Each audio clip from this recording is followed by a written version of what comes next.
হচ্ছে আমাদের আরেকটা ড্রেস আছে, স্টানিং একটা কালার। এখন গোল্ডেন মানেই হচ্ছে স্মার্ট একটা বা হচ্ছে এলিগেন্ট একটা ভাইব দেয়, তাই না? গোল্ডেন কালার গুলো। এটা হচ্ছে সিল্ক ম্যাটেরিয়ালে করা আছে, ফ্রন্ট পোর্শনটা এরকম আছে, আর ব্যাকটা হচ্ছে আমাদের ব্যাকে কিন্তু ডিজাইন আছে, আমরা বটমে দেখতে পাচ্ছি বা দামানে দেখতে পাচ্ছি। তো এইটা হচ্ছে আমাদের নেকের কাজটা আছে এত সুন্দর, একদম বাটুয়া স্টাইলে কিন্তু করে দিয়েছে, তাই না? এখানে দেখেন এতটুকু পটলি স্টাইলে বা হচ্ছে আমাদের যে স্টাইল আছে সেখানে আপনাদের স্টোনস, মিরর, পার্ল সবকিছু দিয়ে কুচি কুচি করা আছে।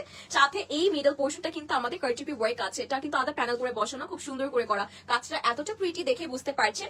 আর এটা হচ্ছে আমাদের লোয়ার পোর্শন আছে, যেখানে দেখতে পাচ্ছি স্টেপ স্টেপ কাজ করে খুব সুন্দর স্টোনস ওয়ার্ক আছে, বিউটিফুলি ডান। আর এটা হচ্ছে আমাদের প্যান্টটা আছে, প্যান্টটা এতটা সুন্দর ডিভাইডার স্টাইলে আছে একদম। এটা অর্গানজার মধ্যে ভিতরে কিন্তু ইনার করে দেওয়া আছে, ঠিক আছে? ভিতরে ইনার আছে। আর এই দেখেন প্যান্টের লোয়ার পোর্শনটা কাট ওয়ার্ক করে আবার হ্যাঙ্গিং ট্রেসেল দিয়ে দেওয়া হয়েছে, সো নাইস। হচ্ছে আমরা দুপাটা দেখাবো, ঠিক আছে? দুপাটা কিন্তু সম্পূর্ণ 5 হাতে অর্গানজাতে করা আছে, দেখেন একদম চারোদিকে কাজ করা, একটু শাইনি অর্গানজা, সফট অর্গানজাতে আছে। চারোদিকে দেখেন প্রপার যদি দেখেন এত সুন্দর করে কিন্তু এমব্রয়ডারি করা আছে জারি ওয়ার্ক দিয়ে, একদম চারোদিকে রেডি দুপাটা। হ্যাঁ, পছন্দ হলে স্ক্রিনশটটা অর্ডার করে ফেলুন।